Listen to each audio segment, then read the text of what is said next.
नमस्कार and welcome to Study IQ. आज 28 जुलाई 2021 है। हमारे टेबल के ऊपर 5 इम्पोर्टेंट आर्टिकल्स हैं। एक बहुत ही इम्पोर्टेंट टॉपिक है clothes of a woman. Olympics में और स्पोर्ट्स में जो महिलाओं को यूनिफॉर्म पहनाया जाता है वो क्यों गलत है, और महिलाओं को ये अधिकार होना चाहिए कि उनको जो कंफर्टेबल लगे वो यूनिफॉर्म, वो कपड़े वो पहने। Will talk about it in detail. दूसरा आर्टिकल आसाम और मिजोरम बॉर्डर के ऊपर जो देखने को मिला है, इट्स वेरी अनफॉर्चुनेट। आईबीसी के ऊपर एक कोड है, आज न्यूज़ में भी आईबीसी यानी कि इंसॉल्वेंसी एंड बैंक्रप्सी कोड के बारे में बात करेंगे। फिर एक सर्वे कंडक्ट किया गया तमिलनाडु में, और उसके जो फाइंडिंग है वो काफ़ी भयानक है, काफ़ी शॉकिंग है। और लास्ट में जियोपॉलिटिक्स के बारे में बात करेंगे, अफ़गानिस्तान के बारे में और भारत का रोल, और किस प्रकार से अलग अलग ग्रुप्स जो हैं वो अपने अपने हित को ध्यान में रखते हुए आगे बढ़ रहे हो, और भारत को इसमें क्या करना चाहिए, या फिर क्या भारत के लिए कोई आशा की किरण है, उसके बारे में बात करेंगे। आगे बढ़े उससे पहले डियर फ्रेंड्स, स्टडी आईक्यू की टीम ने मिलकर, भारत की बेस्ट फैकल्टीज़ ने मिलकर यूपीएससी को ध्यान में रखते हुए एक डेडिकेटेड, एक customised, complete online smart course design किया है। ये स्मार्ट कोर्स जो हैं वो आप घर बैठे मदद आपकी करेगा। मीन्स आप घर बैठे यूपीएससी की तैयारी कर सकते हैं। आज का जो ज़माना है उसमें आपको किसी भी दूसरे शहर में जाने की ज़रूरत नहीं रहती है। You can study everything from your home itself, और इसमें ये कोर्स जो है वो आपकी बहुत बहुत ज़्यादा मदद करेगा। ज़्यादा जानकारी के लिए डाउनलोड करें हमारा मोबाइल ऐप, या फिर आप हमारी वेबसाइट को भी विजिट कर सकते हैं। आज के लेक्चर की पीडीएफ को डाउनलोड करना चाहते हैं, check out my Telegram channel, you can follow me on Facebook as well. पहली खबर, insolvency bankruptcy code amendment bill जो है इसको आज लोकसभा में कंसिडरेशन के लिए रखा जाएगा और होपफुली इसको पास भी किया जाएगा। कल हम बात कर रहे थे इंडिया यूएसए के बारे में, तो यूएसए के जो एंटोनी ब्लिंकन हैं वो आज हमारे एस जयशंकर साहब के साथ एक मीटिंग करने वाले हैं। Defence minister Rajnath Singh to participate in Shanghai cooperation organisations defence ministers meet in Tajikistan. ये भी एक बहुत ही इंपॉर्टेंट खबर है। इसके बारे में आपको पता चल जाएगा आज कि क्यों ये इंपॉर्टेंट है। Prime minister Modi asks BJP MPs to take part in Azadi ka Amrit Mahotsav. फिर हरप्पा सिटी गुजरात का जो धोलावीरा है, हाँ, जिसको हम जनरली हिंदी में धोलावीरा कहते हैं, गुजराती में इसको धोलावीरा कहते हैं। तो ये जो धोलावीरा है इसको यूनेस्को वर्ल्ड हेरिटेज साइट का टैग मिल चुका है। ये आपको ध्यान में रखना है। और एक और चीज़ मैं आपको कहना चाहूँगा कि जब आप अपनी एनसीईआरटीज़ पढ़ें, और जब भी जो भी इंफॉर्मेशन धोलावीरा के साथ जुड़ी हुई हैं उसका एक बार रिवीजन ज़रूर कर लीजिएगा।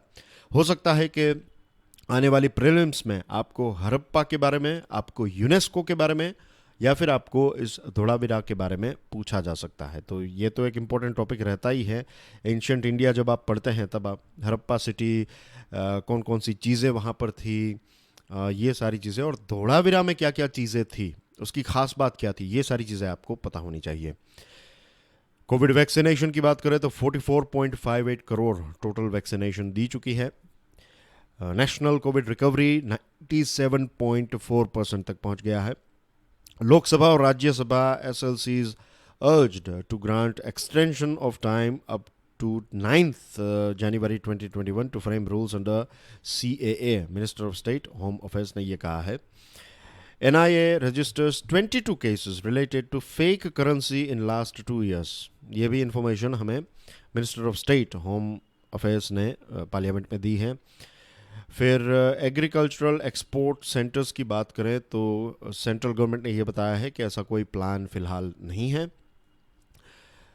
भारत बांग्लादेश की काफ़ी मदद कर रहा है। कल हमने देखा कि जो ऑक्सीजन ट्रेन है वो वहाँ पर पहुँच गई थी। अब दूसरी एक ऐसी ऑक्सीजन एक्सप्रेस जो है एक बहुत ही कम समय में वहाँ पर पहुँच गई है। यूएसए जो हैं वो ट्रैवल रिस्ट्रिक्शंस को फ़िलहाल लिफ्ट नहीं करेगा, क्योंकि कोविड के नंबर्स जो हैं वो अभी भी वहाँ पर बढ़ रहे हैं। म्यांमार की जो मिलिट्री है उसने 2020 का जो पोल था उसको कैंसिल कर दिया है। United Nation climate science talks on preventing climate catastrophe. फिर टोक्यो ओलंपिक्स की बात करें तो India registers victories in hockey, badminton and boxing. West Bengal के चीफ मिनिस्टर ममता बनर्जी की प्राइम मिनिस्टर मोदी साहब के साथ एक मुलाकात हुई। फिर आसाम की बात करें तो आसाम में कुछ ऐसे डिस्ट्रिक्ट्स हैं, गोलाघाट और माफ़ कीजिएगा, लखीमपुर। तो ये दोनों डिस्ट्रिक्ट्स जो हैं इसमें कोविड केसेस ज़्यादा आ चुके हैं, तो इसकी वजह से यहाँ पर कंप्लीट कर्फ्यू लगा दिया है। मेघालय की बात करें तो नए 710 केसेस वहाँ पर देखने को मिले हैं, और भारत सरकार ने ये कहा है कि वही सारी जो मीन्स वे सारी वैक्सीन्स जिसको भारत सरकार ने इमरजेंसी अप्रूवल दिया है, उनका ही आपको वैक्सीनेशन का सर्टिफिकेट मिलेगा, राइट। इसके अलावा कोई वैक्सीन का इस्तेमाल करते हैं तो सर्टिफिकेट नहीं मिलेगा। अब बात करते हैं ओपिनियन एडिटोरियल्स के बारे में। आपकी स्क्रीन के ऊपर जो तस्वीर है ये जर्मनी के जिम्नास्ट है, इनका नाम है सारा वॉस। सारा वॉस जो हैं उन्होंने एक स्टैंड लिया। एज यू कैन सी उन्होंने जो कपड़े पहने हैं वो काफ़ी डिसेंट हैं, उनका बॉडी जो है वो कम्प्लीटली कवर्ड है इस यूनिफॉर्म से, इस कपड़े से। एक बहुत ही खूबसूरत कोट जॉन बर्जर ने कहा है, आज से लगभग 50 साल पहले उन्होंने कहा था, man look at women, women watch themselves being looked at. इसका एक बहुत ही डीप मीनिंग है। मैं यहाँ पर थोड़ा और ऐड करना चाहूँगा। मैं दूसरे देशों की बात नहीं कर रहा हूँ, मैं हमारे देश की बात करें, भारत की ही बात करें तो पता नहीं कहाँ से, लेकिन एक बहुत ही गंदी आदत हमें भारत में देखने को मिलती है, and that is called steering. Steering यानी कि किसी को जो हम कहते हैं कि घूरते रहना। ख़ास करके महिलाओं को ये प्रॉब्लम जो है वो बहुत ही फेस करने को मिलता है पब्लिक ट्रांसपोर्ट में, पब्लिक प्लेसेस में, और ऐसी बहुत सारी जगहें हैं।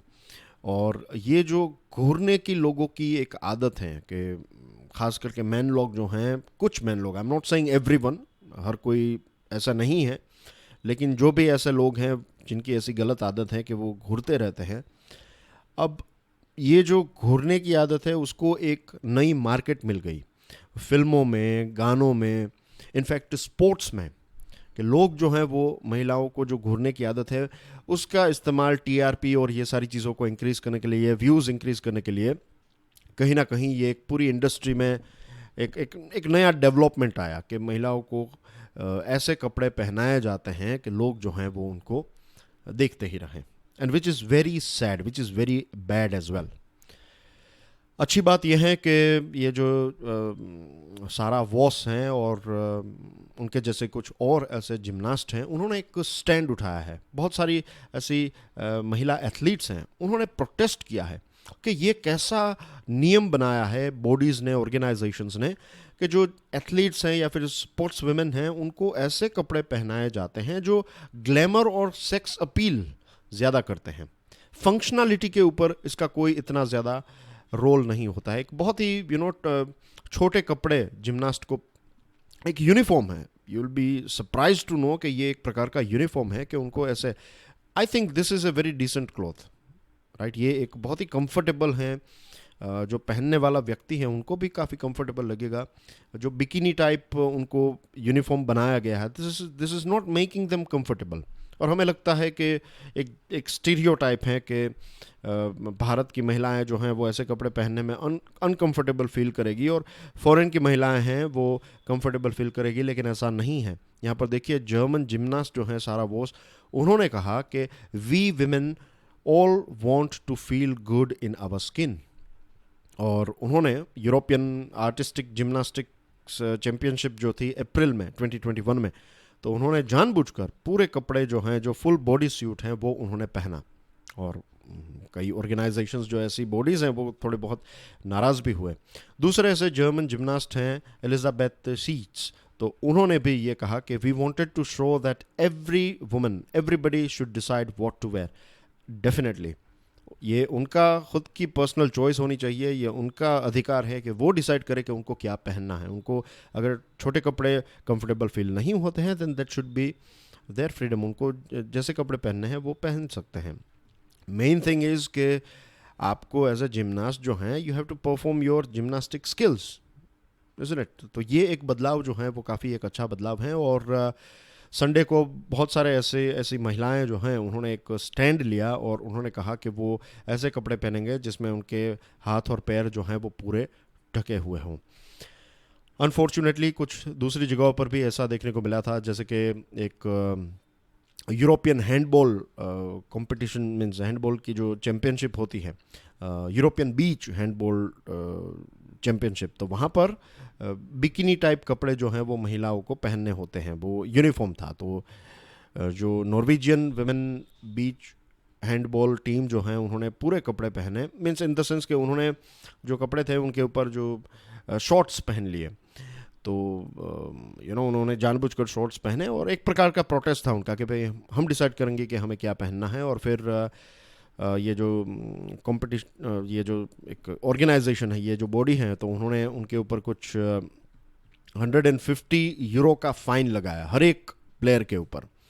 लेकिन नॉर्वेजियन हैंडबॉल फेडरेशन जो है उन्होंने महिलाओं को सपोर्ट किया और ये जो फ़ाइन है वो फ़ाइन नॉर्वेजियन हैंडबॉल फेडरेशन ने भर दिया, उन्होंने पे किया। लेकिन this fine is also bad, I would say. Of course चलो नॉर्वेजियन हैंडबॉल फेडरेशन ने ये पैसे पे कर दिए, लेकिन इसका भी प्रोटेस्ट होना चाहिए था कि क्यों फ़ाइन लगाया जाए, क्या आप डिसाइड करेंगे कि महिलाओं को क्या कपड़े पहनने हैं एंड थिंग्स लाइक दैट, तो दिस इज़ वेरी इंटरेस्टिंग, एक बहुत ही आउट ऑफ द बॉक्स एक टॉपिक है।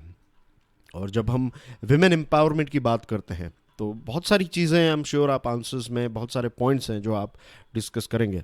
तो you can also talk about this thing, this is going to be out of box, this is going to be something very different, कि एक अलग angle से sports में कैसे महिलाओं को फोर्स किया जाता है कि आप ऐसे ही कपड़े पहनिए, तो उसमें प्रोटेस्ट हो रहे हैं। तो you can talk about this कि वहाँ पर भी हमें उनको स्वतंत्रता देने की आवश्यकता है। और जस्ट इमेजिन कि ये कितनी सारी पावरफुल महिलाएं हैं, they are playing for Olympics और नेशनल और कॉन्टिनेंटल लेवल पर ये महिलाएं खेल रही है और उनको प्रोटेस्ट करना पड़ रहा है। तो हर जगह पर ये एक स्ट्रगल जो है वो हमें देखने को मिल रहा है और ये काफ़ी अच्छा एग्जांपल है। एंड आई थरोली सपोर्ट जो भी ऐसी महिलाएं हैं, जर्मन जिमनास्ट हैं और दूसरी जो नॉर्वेजियन हैं, and I am sure Bharat में भी बहुत सारी ऐसी महिलाएं होंगी स्पोर्ट्स के साथ जुड़ी हुई जो चाहती हैं कि वो उनको एक स्वतंत्रता मिले, कि उनको जो कंफर्टेबल लगे वो कपड़े पहने। तो I am thoroughly with them in their support.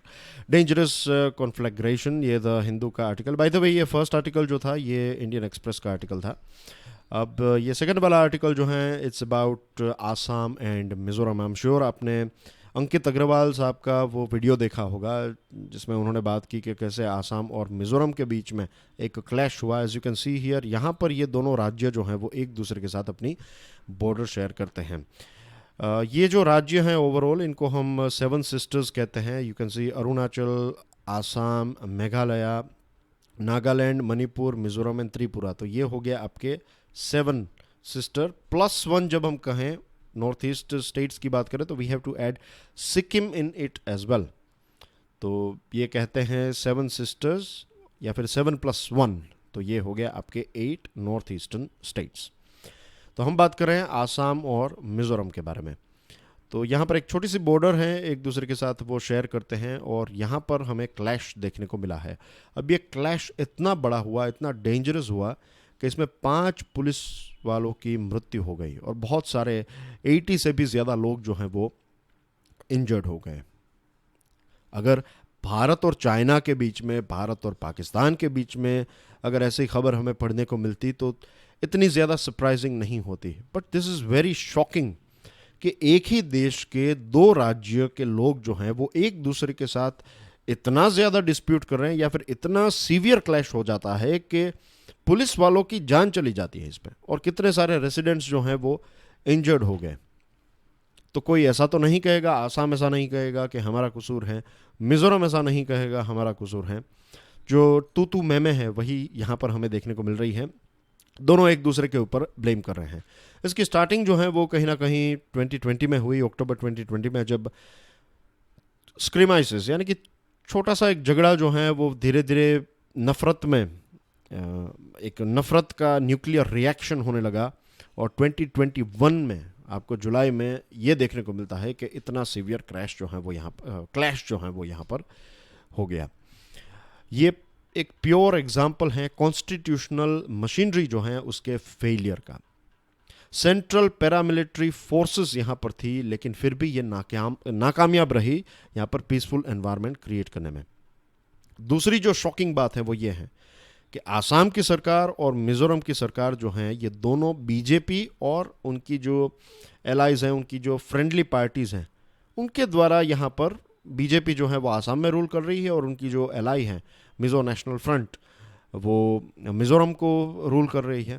तो आप कह सकते हैं एक ही अम्ब्रेला की, जो एक ही बड़ी अम्ब्रेला के नीचे जो पार्टीज़ हैं, तो यही पार्टीज़ की सरकारों के बीच में ये क्लैश चल रहा है, and this is very unfortunate. वैसे ऐसा होना चाहिए कि अगर एक ही पार्टीज़ या फिर एक ही टीम की अलग अलग पार्टीज़ जो हैं अलग अलग राज्यों को में रूलिंग पार्टी हैं, तो इनके बीच में तो एक फ्रेंडली रिलेशनशिप होने चाहिए। यहाँ पर तो हमें ये चीज़ देखने को नहीं मिल रही। इनफैक्ट आप समझिए कि जब मैंने यहाँ पर ये पॉइंट कहा कि सेंट्रल पैरामिलिट्री फोर्सेस यहाँ पर ऑलरेडी हैं, इसका मतलब ये है कि होम मिनिस्ट्री यहाँ पर ऑलरेडी एक्टिव है, और ट्विटर में दोनों राज्यों के चीफ मिनिस्टर्स ने एक दूसरे के ऊपर तू मैं किया, एक दूसरे के ऊपर इल्ज़ाम लगाया। फाइनली अमित शाह जो हमारे यूनियन होम मिनिस्टर हैं उनको इंटरवीन करना पड़ा, और जनरली ये बात होती है कि Amit Shah as a home minister जो हैं वो बहुत ही पावरफुल हैं, काफ़ी स्ट्रॉन्ग हैं, उनकी बात जो है वो लोग टालते नहीं हैं। He is also known as number 2, number 1 is mister Modi, number 2 is Amit Shah, ऐसा जनरली कहा जाता है। लेकिन इट्स नॉट कि आप अगर नंबर 2 हैं या फिर यूनियन होम मिनिस्टर ने कुछ कहा तो हर कोई उसको मान ही लेता है। यू कैन सी हियर कि कुछ ही दिनों पहले की बात है कि ये दोनों चीफ मिनिस्टर्स जो हैं उनकी मुलाकात मिस्टर शाह से हुई, और इंटर स्टेट बॉर्डर डिस्प्यूट को सॉल्व करने के रिगार्डिंग ये डिस्कशन थी, और उसके कुछ दिनों बाद हमें ये चीज़ देखने को मिलती है। अब जो आसाम के चीफ मिनिस्टर हैं उनका कहना यह है कि वो 4000 कमांडोज़ को बॉर्डर पर भेज देंगे। मिजोरम के चीफ मिनिस्टर जो हैं उनका कहना है वो भी उतनी ही स्ट्रांगली बॉर्डर को सिक्योर करेंगे या फिर बॉर्डर को प्रोटेक्ट करेंगे। और शॉकिंग बात यह है कि एक ही देश के दो राज्यों एक दूसरे के साथ इस प्रकार का व्यवहार कर रहे हैं। इसका बेस्ट एक ही सॉल्यूशन है, यूनियन गवर्नमेंट को इसमें इंटरवीन करना पड़ेगा, तीनों पार्टीज़ को मिलकर। व्हेन आई से 3 parties, I am talking about central government, Assam government और मिजोरम गवर्नमेंट, ये तीनों को बैठकर इसका कोई सॉल्यूशन निकालना पड़ेगा। नॉर्थ ईस्टर्न स्टेट्स की बात करें तो सबसे बड़ा जो इश्यू है वहाँ पर एक है सेक्टेरियन ट्राइबलिज्म। अलग अलग राज्यों में और राज्यों के अंदर भी इंट्रा स्टेट और इंटर स्टेट अलग अलग ट्राइब्स हैं। तो हर एक ट्राइब जो है उनका एक डोमिनेंस, कुछ ऐसी ट्राइब्स हैं जिनको डोमिनेट करना है, तो ये एक इश्यू है। सेकंड जो चीज़ है वो है अंडर डेवलपमेंट, सारे राज्यों की कैपेसिटी। और आप देखिए, मैं तो कहता हूँ कि नॉर्थ ईस्टर्न स्टेट्स जो हैं वो हमारे देश के टॉप या फिर रिचेस्ट स्टेट्स जो हैं वो बन सकते हैं, ये पूरा रीजन। क्यों पता है? महाराष्ट्र, गुजरात, तमिलनाडु, ये सारे कुछ ऐसे राज्य हैं जो इंडस्ट्रियल स्टेट्स हैं।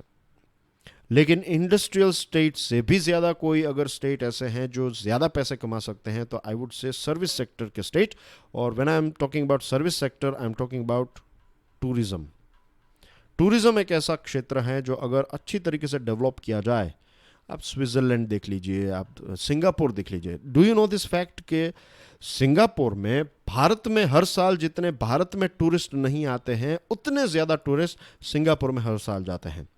जस्ट इमेजिन कि वहाँ की सिंगापुर में अगर आपकी होटल है तो आप कितने पैसे कमाते होंगे, आपके कितना अच्छा क्वालिटी का स्टाफ आपके वहाँ पर होगा, 5 स्टार होटल्स और सारी लग्जरियस चीज़ें जो हैं वो वहाँ पर अगर आप करेंगे तो यू विल, वहाँ पर फेरारी, लैम्बोर्गिनी भी आप रेंट पर ले सकते हैं, क्योंकि वहाँ पर टूरिस्ट आते हैं। टूरिस्ट जब भी कहीं पर जाते हैं तो they are ready to spend some extra money, और टूरिस्ट जगह जो होती है वहाँ पर थोड़ी चीज़ों के दाम भी ज़्यादा होते हैं, तो यू मेक एक्स्ट्रा मनी। तो ये राज्यों की ये कैपेसिटी है। तो अंडर डेवलपमेंट एक बहुत बड़ा रीज़न है इसकी वजह से। तो ये 2 ऐसे रीज़न हैं जिसकी वजह से यहाँ पर हमें कॉन्फ्लिक्ट देखने को मिलते हैं। लेकिन ये ट्रायंगल हमें क्रिएट करना होगा और ये प्रॉब्लम को जल्द से जल्द हमें सॉल्व करना होगा, और else this is going to be, it's a very shameful thing for our country. Strengthen the code, Indian Express का ये आर्टिकल है, बहुत ही इंपॉर्टेंट आर्टिकल है। इंसॉल्वेंसी एंड बैंक्रप्सी कोड, जैसे मैंने आज पहली जो खबर थी वो यही थी, आईबीसी जो है उसके नए अमेंडमेंट को, नया बिल जो है उसको पार्लियामेंट में टेबल किया जाएगा लोकसभा में, और होपफुली इसको पास किया जाएगा। अब आज से 5 साल पहले पार्लियामेंट ने आईबीसी को ग्रीन सिग्नल दिया, ये कानून बना हमारे देश में। और कॉरपोरेट इंसॉल्वेंसी की बहुत ही ब्रीफ बात मैं बता दूं, मुझे आज भी याद है कि आज से 15 साल 20 साल पहले का जो माहौल था, उससे 15 ईयर्स पहले का माहौल ऐसा था हमारे देश में कि अगर आप बैंक से लोन ले लेते हैं और पैसे वापस नहीं देते तो बैंक की सिचुएशन ऐसी थी कि वो कुछ नहीं कर पाती थी, उनके पास इतने कोई पावर्स नहीं थे। वो कुछ ऐसे लोकल जो जिनको कहते हैं सीजिंग एजेंट्स, उनको भेजते थे, वो आपकी कार या फिर आपका मोटरसाइकिल या फिर आपसे जो भी निकलता है आपको डरा धमका कर जो भी पैसे वो आपसे ले सकते हैं वो ले लेते थे, उसका थोड़ा कमीशन था और बाकी के पैसे वो बैंक्स को दे देते थे। ऐसा चलता था क्योंकि इतना कोई ख़ास लो नहीं था। लेकिन आईबीसी ने क्या किया, आईबीसी ने एक टाइम बाउंड रेजोल्यूशन क्रिएट किया कि इतने टाइम के अंदर ये प्रॉब्लम जो है एनपीए का वो सॉल्व हो जाना चाहिए। क्रेडिटर्स यानी कि बैंक्स या फिर जिन्होंने पैसे दिए हैं, तो उनके अंदर एक नई ताकत आई, आईबीसी ने उनको ज़्यादा पावर्स दिए हैं कि वो अपना क्लेम जो है वो कर सकें। और कंपनी के लिए सबसे जो एक भयानक, और ख़ास करके ऐसे डिफ़ॉल्टर्स के लिए सबसे भयानक बात ये थी कि अगर रेजोल्यूशन प्रोसेस में आगे बढ़ेगी तो ऐसा भी हो सकता है कि आपकी कंपनी जो है वो आपकी नज़रों के सामने नीलाम हो जाएगी और आपकी कंपनी का कोई नया मालिक बन जाएगा और आपकी कंपनी आपके हाथ से चली जाएगी। तो ये जो एक भय था कि अपनी कंपनी जो है वो अपने हाथ से चली जाएगी, आपने एक बिज़नेस स्टार्ट किया, एक ऊंचाई पर ले गए और फिर आपने लोन ली और आप वापस पे नहीं कर रहे हैं या फिर पे नहीं कर पा रहे हैं और बीच का कोई सोल्यूशन आप नहीं निकाल रहे हैं, आप ऐसे ही कह दे रहे हैं कि विल नॉट पे या फिर जवाब देना बंद कर दिया एक्सेट्रा, तो रेजोल्यूशन प्रोसेस स्टार्ट हो गई, तो फाइनली ये भी हो सकता है कि आपकी कंपनी आपके हाथ से चली जाए। तो ये भय, ये डर से, ये भय से ये जो ऐसे जो रेंट प्रमोटर्स थे, जो बिजनेस ओनर्स थे, वो फिर लाइन में आने लगे। ऑपरेशनल क्रेडिटर्स, एक दो प्रकार के क्रेडिटर्स होते हैं, एक फाइनेंशियल क्रेडिटर्स होते हैं और एक होते हैं ऑपरेशनल क्रेडिटर्स। फाइनेंशियल क्रेडिटर्स यानी कि लेट्स से बैंक्स जिन्होंने आपको पैसे दिए हैं, तो ऐसे क्रेडिटर्स। ऑपरेशनल क्रेडिटर्स ऐसे होते हैं जिन्होंने आपको सामान दिया है। एक कंपनी को बैंक ने लेट्स से 1 करोड़ रुपए की लोन दी है और उसी कंपनी को आपकी कंपनी ने लेट्स से 50 लाख का कोई सामान दिया है, आपने उनको कोई मशीनरी बेची है या फिर आपने कोई बिस्किट बनाने वाली कंपनी है तो आपने उनको शक्कर, आपने उनको सॉल्ट, आपने उनको जो फ्लावर हैं यानी कि जो आटा है वो प्रोवाइड किया और इतना हो गया कि 50 लाख 20 लाख एक्सेट्रा। तो ये हो गए ऑपरेशनल क्रेडिटर्स। तो आईबीसी ने ऑपरेशनल क्रेडिटर्स को भी ये ताकत दी कि वो भी, क्योंकि अभी तक ऐसा होता था जिन्होंने पैसे दिए हैं उनके पैसे वापस मिल गए और बाकी सब लोगों को पैसे भूल जाने होते थे, लेकिन ऑपरेशनल क्रेडिटर्स को भी ये ताकत दी और लगभग 50% जितने केसेस जो हैं वो ऑपरेशनल क्रेडिटर्स ही करते हैं। ये सारी चीज़ें होने के बावजूद भी क्या आईबीसी सक्सेसफुल है? The answer is no. उसके पीछे रीज़न ये है कि मार्च 2021 तक जब से आईबीसी का जन्म हुआ है तब से 4,376 केसेस फाइल किए गए हैं, लेकिन रिजोल्यूशन कितने का आया है? सिर्फ 7.9%, यानी कि 4,376 में से सिर्फ 348 केसेस रिजोल्व हो पाए हैं, सॉल्व हो पाए हैं। 1,277 यानी कि 29% जो है ये लिक्विडेशन में चले गए, यानी कि कंपनी जो है वो नीलाम हो गई। अब आप कहेंगे कि ये रिजल्ट तो प्रोड्यूस हो रहे हैं। नो। टाइम लिमिट क्या है आईबीसी की? 330, कि आपने जब से प्रॉब्लम हाईलाइट किया तब से 330 एक साल से कम वक्त में ये प्रॉब्लम, ये पूरा डिसीजन जो है, ये रेजोल्यूशन जो है, ये हो जाना चाहिए। लेकिन एक्चुअली कितने दिन लगते हैं? 459, ये एवरेज है, इससे भी ज़्यादा हो सकते हैं।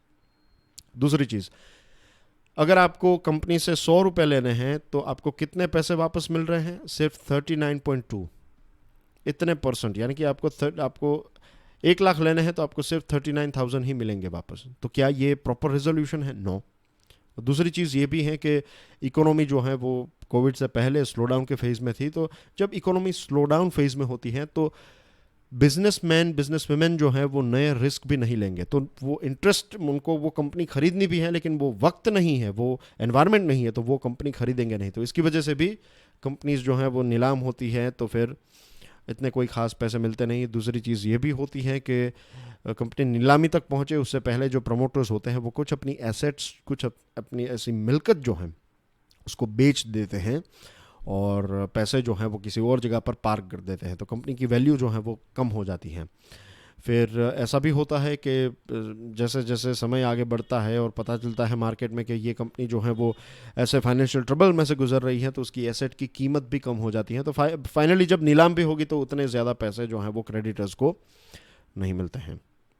तो सबसे बड़ा जो प्रॉब्लम है वो ये सारे कुछ ऐसे प्रॉब्लम्स हैं जो डिलेज हैं, ये वक्त ज़्यादा लग जाता है और डिसीजन टाइम पर नहीं आते, तो इसकी वजह से प्रॉब्लम्स काफ़ी क्रिएट होते हैं। और ये सारी चीज़ें जो हैं वो कुछ ऐसे प्रमोटर्स हैं वो इस लॉ से भी बाईपास हो जाते हैं, वो अपने लिए कुछ ना कुछ कर लेते हैं। तो इसको और ज़्यादा स्ट्रिक्ट बनाने की आवश्यकता है कि टाइम पर सारी चीज़ें ख़त्म हो जाए, और जो केस हैंडल करने की कैपेसिटी है आईबीसी की उसको एक्सपांड करने की आवश्यकता है। बहुत सारे केस अब जैसे नॉर्मल कोर्ट्स हैं वैसे ही यहाँ पर भी बहुत सारे केसेस जो हैं अब पेंडिंग में होने लगे हैं। तो जब तक ये स्पीडीली सारी चीज़ें आगे नहीं बढ़ेगी तब तक ये जो ऐसे इरेंट प्रमोटर्स हैं उनका कॉन्फिडेंस बढ़ता ही रहेगा। तो आई होप कि नया जो बिल इंट्रोड्यूस किया जाएगा तो उसमें ये सारे बदलाव हमें देखने को मिलेंगे। दूसरा एक आर्टिकल है, it's about teachers, right. Private unaided college के जो टीचर्स हैं उनके बारे में है। अब कोविड-19 की इम्पैक्ट हर एक क्षेत्र को भारत में और दुनिया के अलग अलग क्षेत्रों में देखने को मिली है। और ख़ास करके प्राइवेट एजुकेशनल इंस्टीट्यूशंस की बात करें तो उन्होंने फ़ीस कलेक्ट कर ली, लेकिन बहुत सारे ऐसे टीचर्स हैं जिनको राइट अमाउंट जो है उनकी जो सैलरी है वो उनको नहीं मिली थी। बहुत सारे लोगों की जॉब्स चली गई, जिनको रखा गया उनकी सैलरी कट की गई, तो ये सारी चीज़ें देखने को मिलती हैं। अब ये जो आर्टिकल लिखा है, इस आर्टिकल में ये जो एक सर्वे कंडक्ट किया गया है और उस सर्वे के आंकड़े हमें इस आर्टिकल में जानने को मिलते हैं। तो this is just about Tamil Nadu के भी एक स्पेसिफिक एरिया में ये सर्वे कंडक्ट किया गया। लेकिन एक इट्स लाइक जब आप राइस पकाते हैं, चावल, तो एक चावल का दाना लेते हैं एंड यू कैन जज के चावल पक गए हैं या नहीं। So it's something like that कि एक जगह का सर्वे जो है उससे पता चलता है कि देश के अलग अलग जगहों पर क्या सिचुएशन होगी। ये सर्वे का इंस्पिरेशन तब मिला मीन्स ये टीम को कि जब तमिलनाडु में एक टीचर जो थे ऐसे प्रोफेसर, तो उनकी जॉब चली गई, तो फिर वो पेड़ों पर चढ़कर ये पाम ट्री जो हैं वहाँ पर उनके पाम के पत्ते जो हैं उनको काटने का काम करने लगे और वहाँ से वो गिर जाते हैं और उनकी मृत्यु हो जाती है। और फिर पता चला कि ऐसी सिचुएशन, और फिर ये पूरे सर्वे कंडक्ट करने का ये जो आर्टिकल लिखा है तो उनकी टीम ने स्टार्ट किया। तो 194 ऐसे टीचर्स जो प्राइवेट अनएडेड कॉलेजेस जो यूनिवर्सिटी ऑफ मद्रास के साथ एफिलिएटेड हैं, ऐसी कॉलेज के 194 टीचर्स का सर्वे कंडक्ट किया गया इस 13 जून से 26 जून 2021 पर। ये पीरियड में इस सर्वे को कंडक्ट किया गया था और पता चला कि बहुत सारे लोगों को सैलरीज जो हैं वो प्रॉपर नहीं मिलती थी, बहुत सारे लोगों के पास सोशल सिक्योरिटी बेनिफिट्स नहीं है। 194 रिस्पोंडेंट्स जो हैं उसमें से 137 जो है उनके पास यूजीसी का जो क्वालिफाइंग क्राइटेरिया है वो हैं उनके पास, और 72% जो क्वालिफाइड टीचर्स हैं उनको 25,000 रुपये से भी कम सैलरी मिलती थी। 5.1% ऐसे थे जिनको 10,000 रुपये से भी कम सैलरी मिलती थी। और सेवन्थ पे कमीशन का कहना यह है कि एंट्री लेवल जो ऐसे टीचर्स हैं उनकी सैलरी 76,000 होनी चाहिए, लेकिन उनको कितने पैसे मिलते थे? बहुत ही कम। इसके अलावा 38% ऐसे थे जिनके पास एम्प्लॉय स्टेट इंश्योरेंस जो था, मीन्स 38% के पास ही सिर्फ एम्प्लॉय स्टेट इंश्योरेंस की फैसिलिटी थी, 42% के पास पेड लीव की फैसिलिटी थी, बाकी के लोगों के पास ऐसी कोई चीज़ नहीं थी। और उनकी वर्किंग कंडीशन जो है वो भी काफ़ी ज़्यादा ख़राब थी। भारत ने एक न्यू लिबरल पॉलिसी फॉलो की जिसमें private institutions higher education sector में आने लगे और धीरे धीरे सरकार जो है वो पीछे हटने लगी और आगे ये प्राइवेट इंस्टीट्यूशंस आने लगे। प्राइवेट इंस्टीट्यूशन जो होते हैं उनकी एक ऑफ कोर्स एक प्रॉफिट जनरेट करना जो है वो उनका एक लक्ष्य होता है, उसमें गलत बात नहीं है। अगर आप लोगों का शोषण करके प्रॉफिट कमा रहे हैं तो दैट्स ए बैड थिंग, लेकिन अगर आप सारी चीज़ें एथिकल करके प्रॉफिट कमा रहे हैं तो that is a very good thing, that is a very inspirational thing in fact. लेकिन तमिलनाडु की बात करें तो वहाँ पर 77% जो हायर एजुकेशन के इंस्टीट्यूशंस हैं वो प्राइवेट इंस्टीट्यूशंस हैं। और ऑनलाइन टीचर्स, ये जब कोविड के टाइम पर टीचर्स को फोर्स किया गया कि दे शुड टीच ऑनलाइन, उनके पास ना तो इंटरनेट की फैसिलिटीज़ थी, ना कोई ऐसी रूम या फिर अलग से कोई स्पेस थी, और उनको खुद के पैसों से कंप्यूटर, फ़ोन, हेडफोन्स, ये सारी चीज़ें ख़रीदनी पड़ी। उनको फिज़िकली, इमोशनली, मॉनिटरीली काफ़ी स्ट्रेस फेस करना पड़ा। और ऐसी सिचुएशन में प्राइवेट कॉलेजेस ने बच्चों से तो फ़ी ले ली, लेकिन टीचर्स को राइट अमाउंट नहीं दिया। ये पेंडेमिक का बहाना निकाल के उन्होंने टीचर्स को ज़्यादा काम करवाया, उनको एक प्रकार से लूटा गया इसमें पूरे। केरला की बात करें तो केरला ने 2018 में ये फिक्स कर दिया है कि पर डे एक जो जिनके पास यूजीसी का क्वालिफिकेशन है तो उनको पर डे 1750 रुपीज़ तो मिलना ही चाहिए, या फिर मंथली 43,000 तो मिलना ही चाहिए। और जिनके पास यूजीसी का क्वालिफिकेशन नहीं है उनको 40,000 रुपीज़ पर मंथ या फिर 1,600 रुपीज़ पर डे मिलने ही चाहिए। तमिलनाडु में ऐसी सिचुएशन नहीं, ऐसी कंडीशन नहीं है। तो ऐसी कंडीशन तमिलनाडु में, और जिन राज्यों में नहीं है, we are not just talking about Tamil Nadu, जिन राज्यों में ऐसी फैसिलिटीज़ या फिर ऐसी चीज़ें नहीं है, उनको केरला से इंस्पायर होकर ऐसी चीज़ें ऐड डेफिनेटली करनी चाहिए। Needed a more unified Asian voice for Afghanistan. United States and North Atlantic Treaty Organization, ये जो यूएस और नेटो जो हैं वो अफगानिस्तान से एग्जिट हो रहे हैं। और ये ट्रोइका यानी कि तीन, तो ऐसे तीन स्टेट्स हैं, United states of America, Russia और चाइना। ये तीन देशों ने अफगानिस्तान को एक प्रकार से कवर कर लिया है। रशिया के कुछ अपने मोटिव्स हैं, चाइना के कुछ अपने मोटिव्स हैं, यूएसए के अपने मोटिव्स हैं, और इसमें फंस चुका है अफगानिस्तान। 3 इंपॉर्टेंट मीटिंग्स हुई इसी मंथ जुलाई में, और एक और मीटिंग होने वाली है जो मैंने आपको बताया कि राजनाथ सिंह साहब जो हैं वो एससीओ की मीटिंग में पार्ट लेने वाले हैं। तो एक मीटिंग हुई जिसका नाम था Shanghai Cooperation Organisation contact group on Afghanistan. Second, SCO defence ministers in Tajikistan. And the third one is the central and south Asian conference on regional connectivity in Uzbekistan. ये सारी चीज़ें जो हैं ये अफगानिस्तान के साथ जुड़ी हुई है, और इसमें भारत क्या कर सकता है उसके बारे में हम बात करने वाले हैं। नाउ द थिंग इज़ कि अभी तक ये जो ट्रोइका है, ये 3 देशों ने भारत को हमेशा अफगानिस्तान से दूर रखने की कोशिश की है। इनफैक्ट उन्होंने पाकिस्तान को ऑन बोर्ड लिया लेकिन भारत को ऑन बोर्ड नहीं लिया, क्योंकि पाकिस्तान और तालिबान का जो कनेक्शन है वो ये तीनों देश जानते हैं, और उनको पता है कि अगर पाकिस्तान ऑन बोर्ड होगा तो कहीं ना कहीं तालिबान को आप कंट्रोल कर पाएंगे। इंटरेस्टिंग बात ये है कि यही सारे देशों ने यूनाइटेड नेशन सिक्योरिटी काउंसिल, ये तीनों देश जो मैंने नाम लिया, रशिया, यूएस और चाइना, ये तीनों यूएनएससी के परमानेंट मेंबर्स हैं। और यही देशों ने तालिबान को एक डेजिग्नेटेड टेररिस्ट ऑर्गेनाइजेशन कहा, और आज उसी ग्रुप के साथ वो बातचीत कर रहे हैं, उसी ग्रुप से वो नेगोशिएट कर रहे हैं कि हम यहाँ से जब चले जाएं तो आप प्लीज़ मेक श्योर कीजिए कि आप कोई ट्रबल क्रिएट नहीं करेंगे। क्या आपको लगता है कि तालिबान छोड़ देगा? Taliban will take over. और भारत ने इतने सारे डेवलपमेंट के प्रोजेक्ट्स, वहाँ पर डैम क्रिएट किए, एजुकेशन, वहाँ की आर्मी, टीचर्स, नर्सेस, कितने सारे वहाँ के लोगों को ट्रेनिंग और ये सारी चीज़ें दी। अब यही सारी चीज़ें भारत ने जो की हैं वो ख़तरे में पड़ चुकी हैं because of this 3 Nations. Pakistan के साथ हमारे रिलेशनशिप कैसे हैं? वी ऑल नो, उड़ी अटैक हुआ, उसके बाद व्हाट हैपेंड इन पुलवामा, और ये सारी चीज़ों की वजह से पाकिस्तान और भारत के रिलेशनशिप काफ़ी ख़राब हो गए हैं। और हम अगर अफ़गानिस्तान की मदद करना चाहते हैं तो पाकिस्तान रोडवेज़ यूज़ करने नहीं देगा, तो हम सी वेज़ का इस्तेमाल, वाटरवेज़ का इस्तेमाल करके करना चाहते हैं, चाबहार पोर्ट के माध्यम से। लेकिन फिर यूएसए के सैंक्शंस लग जाते हैं क्योंकि ईरान और यूएसए के रिलेशनशिप ऐसे हैं। तो हम मदद करें तो कैसे करें? बीआरआई का पार्ट हम बन नहीं सकते क्योंकि बीआरआई जो है वो हमारे जम्मू एंड कश्मीर से गुजरता है। हमने इसका प्रोटेस्ट किया है और इसीलिए हमने बीआरआई का विरोध किया है। तो ना तो हम बीआरआई के पार्ट बन सकते हैं, ना तो पाकिस्तान वाला रास्ता यूज़ कर सकते हैं। अगर चाबहार पोर्ट वाला रास्ता यूज़ करेंगे तो फिर यूएसए के सैंक्शंस हैं। तो ये सारे देशों ने अपने अपने हित के लिए कितनी सारी चीज़ें क्रिएट की है, और इसमें जेन्युइनली अगर कोई फंस रहा है तो वो हैं अफ़गानिस्तान के सिटीजन्स, अफ़गानिस्तान के लोग जो हैं। ये सारे अलग अलग बिग गेम जिसको कहते हैं, ये बड़ी जो गेम है इसके विक्टिम हैं अफ़गानिस्तान के लोग। यूएसए ने हाल ही में एक नया क्वाड ग्रुप अनाउंस किया है। इसमें यूएसए, उज़्बेकिस्तान, अफ़गानिस्तान और पाकिस्तान होंगे, और ये एक प्रकार से चीज़ों को ट्रांसपोर्ट करने के लिए, और ताशकंद से कराची और कराची से ताशकंद का जो एक ट्रक का कॉन्वे है इसको भी डेमोन्स्ट्रेट, मीन्स एक प्रकार का ट्रायल जो है वो कंडक्ट किया गया।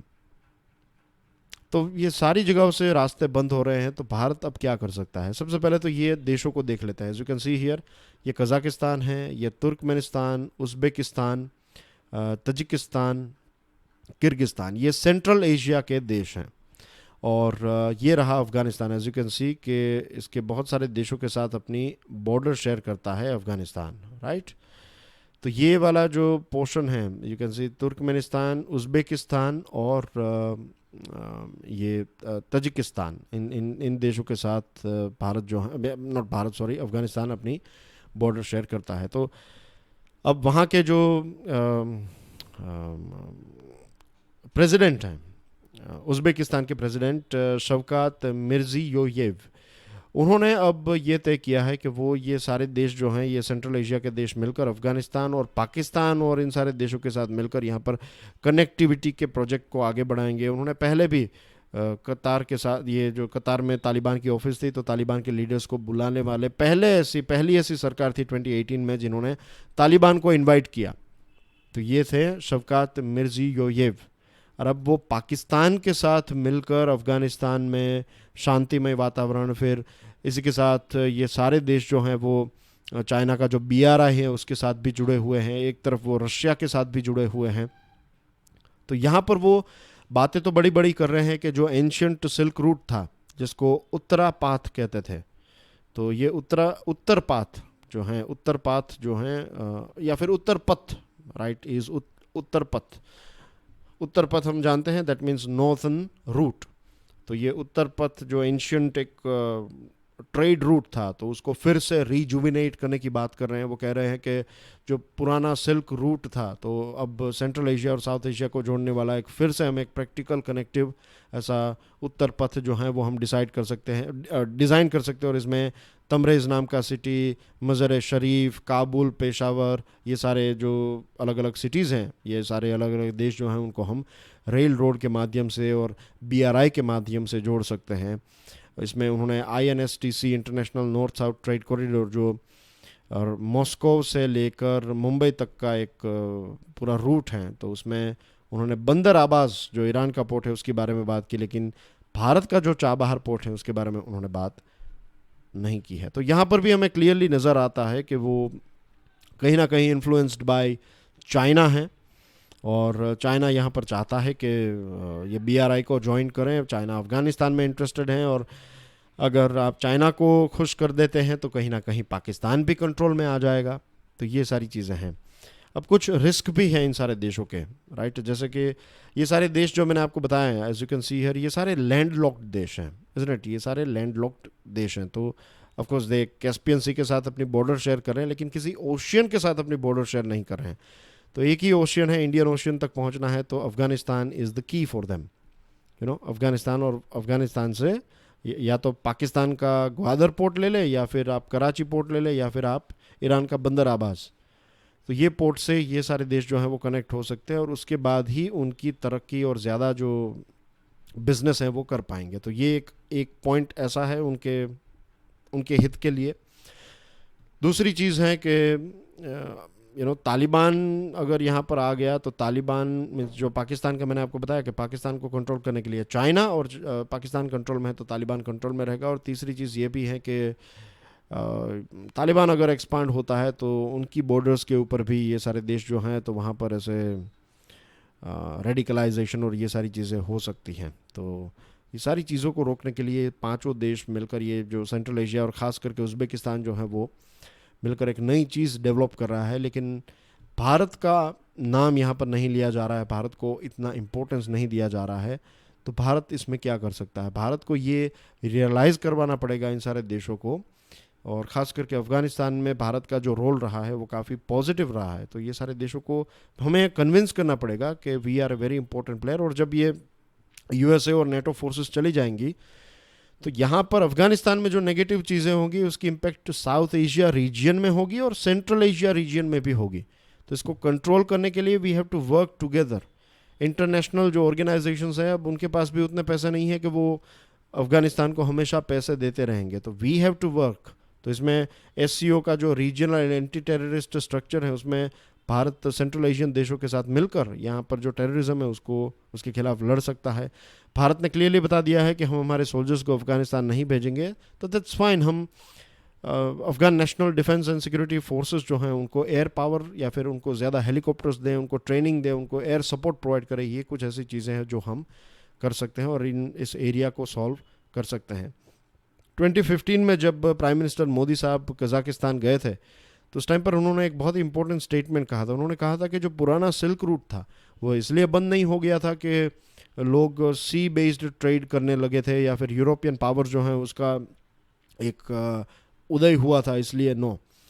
ये सिल्क रूट जो है वो इसलिए बंद हो गया इस रीजन में क्योंकि ये देश जो है सेंट्रल एशिया के वो आपस में झगड़ते रहते थे और आपस में इश्यूज होते थे। और आज यही चीज़ हो रही है कि अगर हमें ये इस पूरे रीजन में साउथ एशिया और सेंट्रल एशिया में अगर शांतिमय वातावरण चाहिए तो we have to work together and we have to make sure कि अफगानिस्तान जो है वहाँ पर शांतिमय वातावरण हम क्रिएट करें, वरना फिर जो पुराना सिल्क रूट जैसे बंद हो गया वैसे ही यहाँ पर भी ऐसी दरारें हो सकती हैं। कल जो प्रश्न पूछा था उसका आंसर आपकी स्क्रीन के ऊपर है और आज का आपका नया प्रश्न भी आपकी स्क्रीन के ऊपर है। पीडीएफ को डाउनलोड करने के बाद आराम से इन प्रश्नों को देख लीजिएगा and I will see you tomorrow. Till then enjoy your studies. God bless you all. जय हिंद।